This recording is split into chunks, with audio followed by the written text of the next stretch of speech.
So in this precept, we're going to discuss the maxflow-mincut problem and then minimum weight path problem. So let's get that going. Um, so let's take a look at the max flow or the blood flow problem. We're trying to solve this as a maxflow-mincut problem.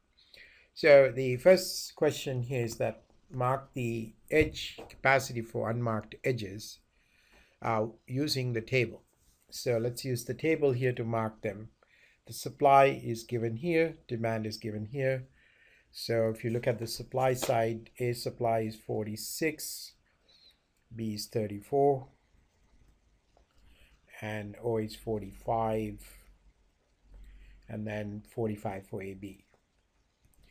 And the demand side, we have 39 for A, then we have 38 for B, 42 for O, and then 50 for AB. So the rest of the edges, we will assume that there's infinite capacity because we can send any amount of blood flow through these things subject to the constraints that we have about the supply. All right, so that's what the first part is about, just marking up the edge weight so we can convert the blood flow problem where we're trying to find out if the supply is enough to meet the demand. In fact, there's a supply of 170 and a demand of 169, but there are some constraints. So the question is whether we have enough blood to meet each type demand. So the next part is going to be getting to the performing all the iterations of the Ford-Fulkerson algorithm by finding augmented paths. So let's go back and do this here. Let's find out several paths. So I guess we can just find, we won't talk about how to maximize the capacity of the path or the bottleneck of the path. So in this case, I just pick something here. And let's suppose that I can send 39 through this. So let's meet all the demand there. Let's find another path. So let's find another path here.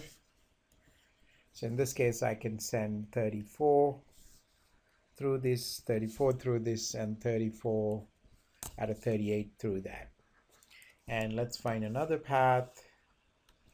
So let's find this path here. So that I can send 42 through the path, 42. And let's do another path.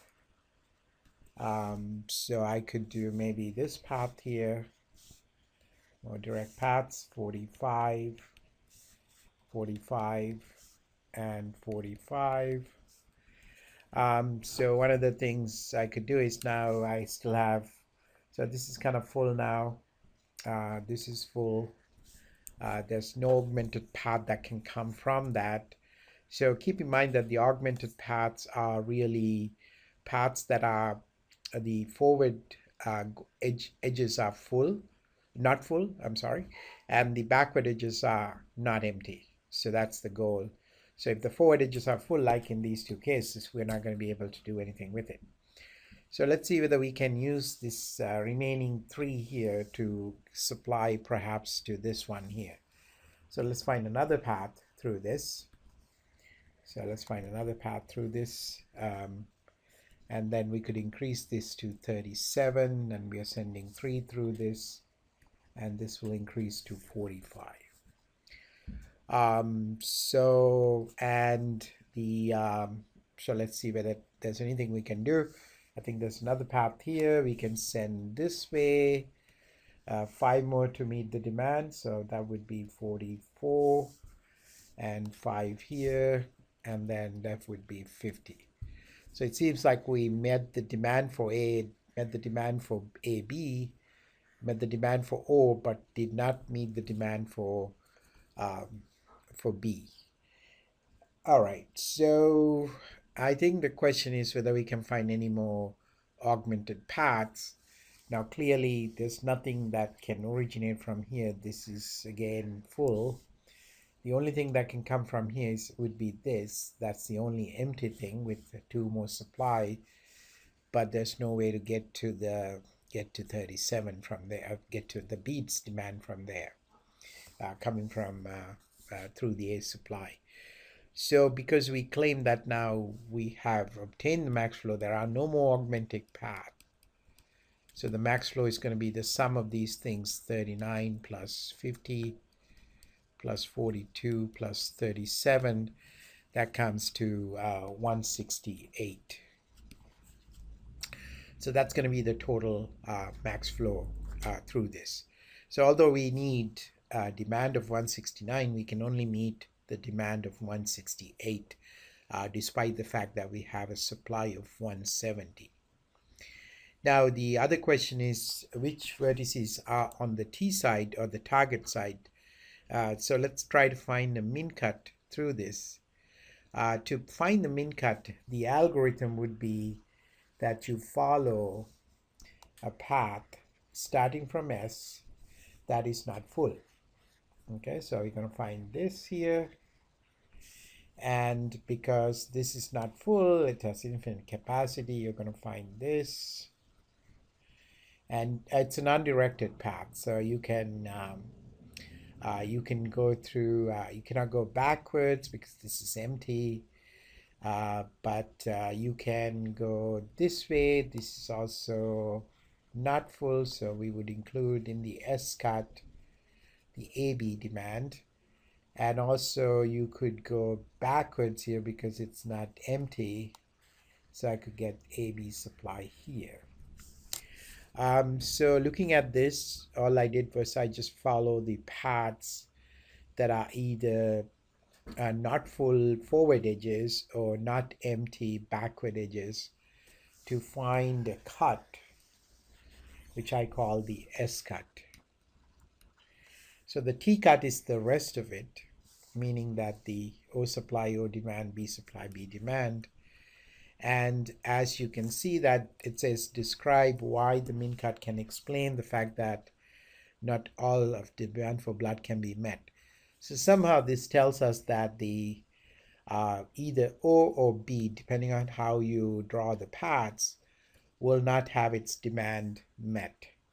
So that's an interesting thing we can get from this max flow min cut problem. So our next problem is what we call the minimum weight path, meaning that given a network, which is a sort of a special sort of a network with a number of vertices and directed edges pointing backwards. So one of the things you should quickly recognize is this has no cycles, so therefore it's a DAG. So it's an interesting thing to know.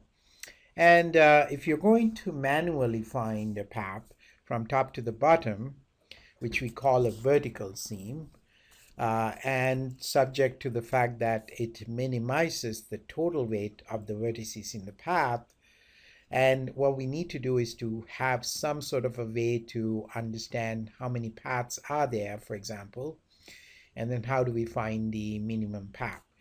For instance, if you decide to find a path from top to the bottom, which is somewhat similar to the percolation problem if you think about it. Let's suppose that we start with the sort of a greedy algorithm. We start with 1 and then try to see which one of these things will give you the smallest. So let's suppose I go to 3. I could go here, I could go here, but I'm picking the smallest sort of a greedy choice along the way. So here I'm going to choose 2. And then I'm going to choose one of these guys, right? So either this one or the other one. So that's a possible path with a total weight of 4, 6, and 7. But it does seem like that's not the right answer. So an algorithm, which is more like a greedy algorithm, to find this would probably fail.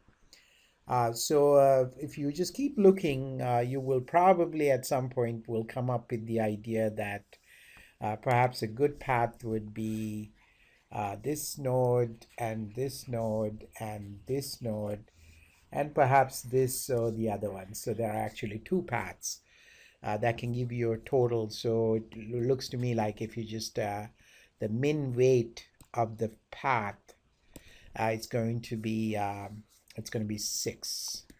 So there are two paths that I can find, one from going from here to here or going from here to here.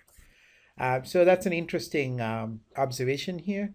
Also, another interesting observation is that this is a graph, but we don't really think about the graph as having weights on the edges as opposed to weights on the vertices. So there could be problems that can be related to this kind of a model. You can still uh, think about this as a graph, but the weights don't have to be necessarily on the edges itself. Okay. All right. So the second part of this is that we want to come up with the efficient algorithm to determine this path. Now, because it's talked about the minimum weight path, you can think of one of the shortest path algorithms that we discuss in the course. So if you recall the shortest path algorithms we discuss in the course, we discussed the topological sort algorithm. In other words, that can be applied to if you have a graph with which is a DAG, it has no cycles. All digits are going forward, so we can apply a topological sort, or we could apply the Dijkstra's algorithm. Now, to apply the Dijkstra's algorithm, you need to have some sort of a non-negative edge weights. So in this case, you can really think about edge weights as perhaps you can transfer the weight of the vertex to its outgoing edges. That's possible. And then you can do that for all of them, and you will have an edge-weighted graph. And obviously, you will have something here that, although you have nothing going out here, but you can still pretend that you have something there. So that's another way to think about it. You can do the Bellman-Ford, but Bellman-Ford is perhaps not the right thing for this because it has a higher complexity, order of growth. Plus, we don't deal with negative edge weights here. So therefore, Bellman-Ford is not a good algorithm for this. Now, if you think about the complexity of these algorithms, because we are talking about the efficiency of this algorithm, the complexity-wise, the Dijkstra's has a complexity of E plus V log V. Going back to the Dijkstra's algorithm, it has a complexity of E plus 1 log E. The topological sort has, it's more like a breadth first search. So it's a very complex, it's a very simple algorithm. It doesn't have that log V factor. But you have to know it's a DAG and it has a topological order. And so we are dealing with complexities of these orders. Now, you prefer to have the topological sort as opposed to this one, if you can manage to apply that. One other observation you want to do is that because it's a special graph, if you look at each vertex has 3 edges going out. So if you ask the question, how many total edges are in this graph? Usually it's the V squared, and that's the possible total edges in a graph with V vertices. But in this case, because each one only has 3, the most, we can say ease of order 3V. So in that case, you can reduce these to maybe this is going to be 4V log V of that order, or this could be just 4V. So it only depends on the number of vertices because edges can be clearly determined by us to be the order of 3 times V.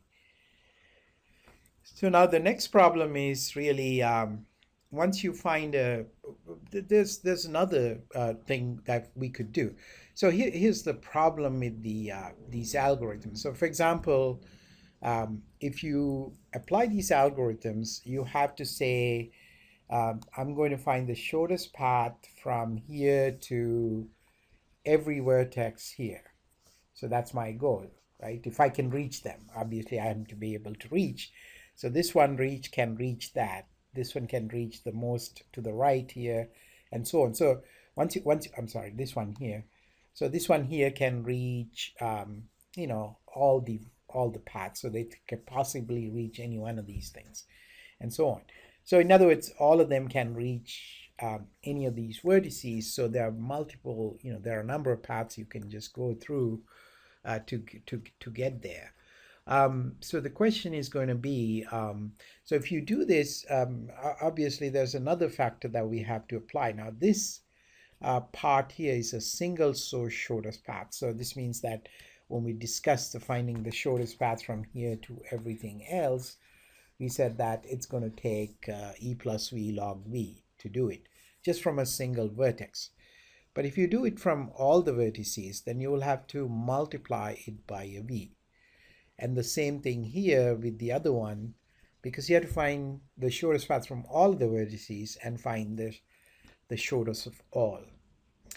One of the algorithms that can be more efficient is that creating a virtual node, which is similar to what we did in percolation, and then send the vertex weight to the edge. So for example, I could do a virtual index, and then I can send this here like that.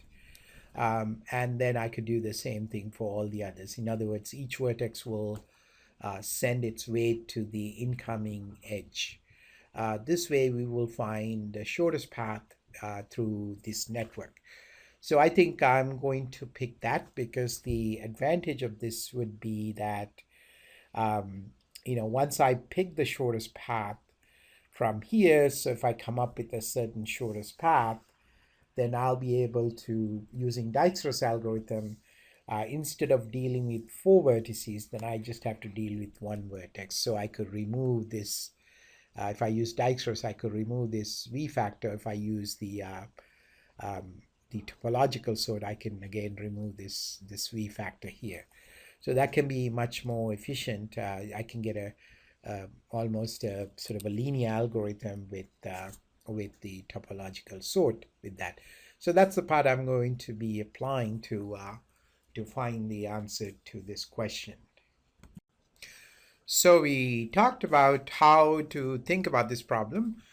So I think one of the methods that I'm going to use, we can use Dijkstra's or topological sort. I'm going to be using topological sort just to because it has a better performance order of growth than Dijkstra's. So let's get started with the topological sort algorithm. So I've written down all the vertices and the distance to an edge to, and I'm going to apply the topological sort. Essentially, I'm just going to do a breadth first search through the graph and updating the distances and so on.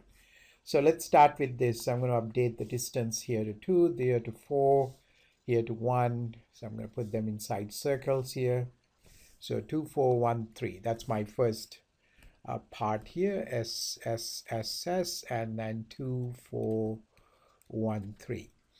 Now then I will consider the breadth first search from these things. So I can go from here to there in 5. So, and then I can go to here in 3. So I will update the F to be 5 and E to be 3, and the edges came from A in this case. Then when I look at the B, I can go to from here to here 5, but that wouldn't be better than what I already have to E, which is 3. So I'm not going to consider that edge, and I can go here 7. I already have a better one. I can go here and 4 plus 3 is 7. So I'm going to add G to this with the 7 that came from B. So let's take a look at this one here. I can come to here in 4, so that's nice. That's better than this one here. So F can be updated to 4, where I came from the vertex C. And I can come to here in 4, so I will update the G to be 4, and I came from C now. And I will consider this edge to be 1 plus 6, that would be 7, and I came there from C. So that's good. I have considered those, and then let's consider these. 3 plus C is 6, that's not better than 4. 3 plus 6 is 9, that's not better than 7, so I'm not going to make any changes. So let's move on to the next level. So in the next level, I can come here in 3, so that's the best distance I have to here. And then I will say, okay, I can go to I in 7, and I came from E to that. And then if I have a 3 plus 2, that would be 5. I can go to J in 5, and I came from E. And then here I'm going to look at 4 plus 4 is 8. That's not better than 7. 4 plus 2 is 6. That's not good. 4 plus 3 is 7. So I can write a 7 here. I can come to K in 7, but I came from F. So that's good. And then I will move on to the next one. 4 plus 2 is 6. That's not good. 4 plus 3 is 7. I have the same thing here. I want to update it. 4 plus 2 is 6. So I can update L to be 6, where I came from G. Then consider this H node here. 7 plus 3 is 10, no good. 7 plus 2 is 9, that's no good. So I'm done with that row. So let's move on to the next level. So in the next level, I'm just going to say 7 plus 1 is 8. I can get to here in 8. 7 plus 1 is 8. So I can get there in 8. So I can add M to be 8. And I came from I. N to be 8. I came from I. Let's consider these vertices, and so in this case I can get to here in 5, and then 5 plus 1 is 6, so I can write this to be 6. I can update the M to be 6, and I came from J, so that's good. And then I can come to here 7 8, so this would be 6, so I can come to N in 6, and I came from J. And O I can come from 5 plus 2 would be 7, and I can come from J to that. And then here I will have 7 plus 1 is 8, which is no good. 7 plus 2 is 9. Actually, I should write 7 here. That's not good. 7 plus 3 is 10, so I should write P equals 10, where I can get from K. So I've considered those three. Then let me consider these. I will have 6 plus 2 is 8, no good. 6 plus 3, 9, no good. So I'm done. So what I need to do is go and pick the looking at the vertices on the last row, and I'll pick the smallest thing, which is 6. And so I will say, okay, I can get to M. So let me mark up the path here. So I can go to here, but I came to M from J. So M from J here, so that's the path. Then I came to J from E. So J from E, so that's the path here. And then I came to E from A. E from A, so that's the path here. Obviously I came A to S. So essentially the shortest path found by the topological sort algorithm is given by AEJM. And notice that there's another one that I could have used N as a way to get another shorter path. So this is kind of a show and application of the topological sort. And as we discussed, the complexity of this algorithm is V plus E in general, because we know E is of order 3V. So we have an algorithm that is of order 4V, which is not really bad. It's a good algorithm. Okay, so our next assignment is what's called seam carving. This is one of my favorite assignments, mostly because it deals with the images. For instance, the idea here is that given an image, we like to scale it by removing some vertical seams and horizontal seams. For instance, here's an image that's been after removing 150 vertical seams and resulting in a 30% narrower image here. So the goal is that when you remove seams, you don't want to remove them arbitrary. Like for example, if you remove a seam like this, it could make the image more distorted, which you don't want to do. So what we're looking for is a better way to understand this, how to scale images without losing core information or key information. So one idea would be that given any of the pixels in here, we find a path of what we call the minimum energy path for these pixels. So if you can do that, so it doesn't have to be a straight line here. It could be a path, just as we found sort of like a shortest weight path in the exercise. We should be able to find a path with the minimum energy. So what do we mean by energy? So we mean by energy, uh, before I get to that, first of all, just show you the sort of a definition of an image as a matrix, which is a little bit different from the notation used in linear algebra, where we have rows here and columns there. But when we say 3 by 4 image, we talk about 3 being the number of columns, 4 being the number of rows. So this is, if you take this, this would be column number 1 and row number 2, column 1 and row number 2. That's the standard you want to work with. So the next question is going to be, how do we find this energy of a pixel? For that, we use what's called a dual gradient energy function. That function is given by the following. So the function is given by understanding that, so let me just get through this, get to the function here. So the function is, the dual gradient energy function is given by this formula, square root of delta x squared and delta y squared for the pixel xy, where delta xy is the sort of the difference. I will define this rx and gx and by. So it's looking at a pixel with 3 color intensity, red, green, and blue, and it takes the delta squared is the sum of these squares.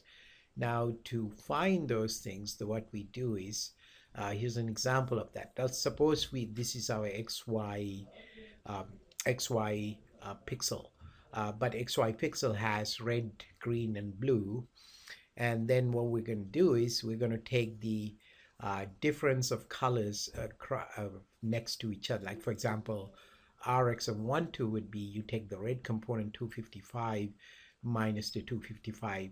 Gx would be 203 minus 205. Then Bx would be 51 minus 255. When you square it, you're going to get this 41,620. We do the same thing with delta y.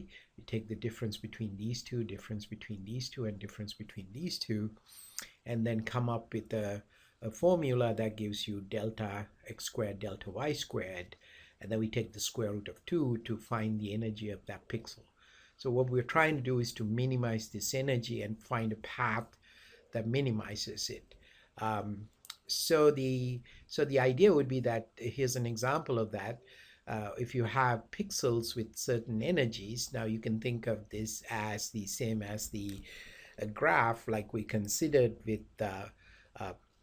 weight on the vertices. So it's sort of like you don't have to really draw the graph here. You can just implicitly assume that you have a graph and you can only go down this way. So you find a pixel, a bunch of pixels that you can go down. They don't have to be in the same column or same row. So this is called a vertical seam, but you can only go to the left or to the right. And then you find this minimizes the total energy like we saw in the example. So you have to use the same kind of an algorithm to compute vertical seam. The horizontal seam would be the same thing. So when you're doing the assignment, so here's an example of a horizontal seam. Now what you can do is that once you know how to compute the vertical seam, you can take the transpose, which is you can make the thing upside down and use the same thing, vertical seam, to find the horizontal seam. But if you don't, then you can rewrite the code. That's possible. So as you do this assignment, there are a number of resources that you can look at. So one of the most useful classes for this assignment is called the picture data type. So this allows you to create a picture from a file. So create a picture from a file. So how do we use that? So let me just demonstrate how that was used here. So for example, yeah, I'm going to import the picture from ALX4, and then I'm going to provide a Guna file, Guna JPEG, and then I'm going to take some width and the height, and then what I'm going to do is that that sort of the scale this image by that width and the height. So I'm trying to get to a different height and width. So let's see how this works. And obviously you can do the same thing. You can just call there's a program called Scale Java, which you can find from the website. I think it's somewhere there on the website. If you go down, I think you'll be able to find that scale Java or fade Java, and there are a bunch of programs that you can find. Like here's a scale Java, so this is exactly what I have here. When I run this program, what it does is it takes my picture and essentially it changes it. So this is scaling. Now the claim here is that it's not that great because it kind of disfigure the it doesn't look the same. I don't think it's a good way to just randomly remove a bunch of vertical seams to get that.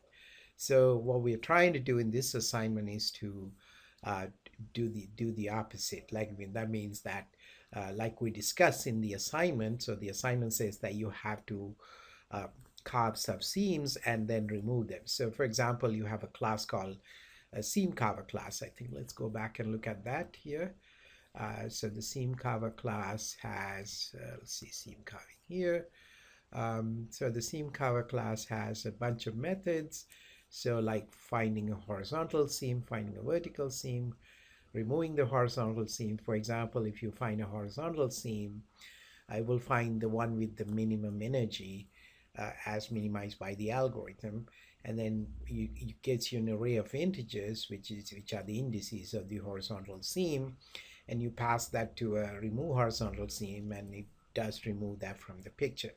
So those are the methods you want to use, but here I have a small demo of how that's used. For example, here I have the same file name Guna, and then I have so in this case, I think I'm just for fun, once I create a picture object from this file, I'm going to look at the width and the height of this picture. So this is the width and the height of the original picture. And then what I'm going to do is I'm going to create a seam carver object from that picture and then remove 50 seams. So when I say vertical seams, now this is not, it's going to find the 50 minimum energy seams from the object and remove them and create a new picture and then show that picture. So let's see how that works. So when I run this program, what will happen is it gives me the width and the height of the things. Now notice that the picture I got, this is the this taken the original picture and remove 50 vertical seams, looks pretty good. It hasn't really messed up the picture, but it has removed some of the low energy seams from the image. So that's the goal, and it's a very cool program, and we can